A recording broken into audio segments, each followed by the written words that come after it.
জীবনে সব কিছু নিয়ে আফসোস করতে নেই।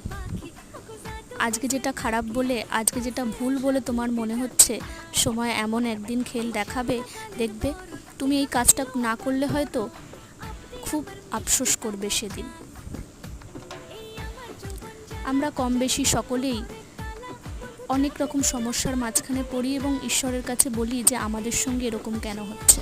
কিন্তু একটা সময়ের পর আমাদের সেই রিয়েলাইজেশনটা হয় যে আজ যদি এটা না হতো তবে হয়তো অনেক বড় বেশি ভুল হয়ে যেত। দেখো, কথা বলতে বলতে শেয়ার করলাম আজকে আমাদের বাড়িতে লাঞ্চের আইটেমটা।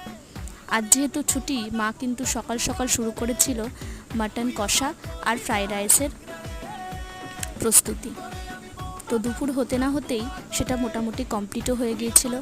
আর ছুটির দিনে এরকম রসিয়ে খাওয়ার মজাটাই আলাদা, তাই না? তোমাদের বাড়িতে কী কী আজকে হয়েছে আমাকে জানিও কমেন্টে। টাটা।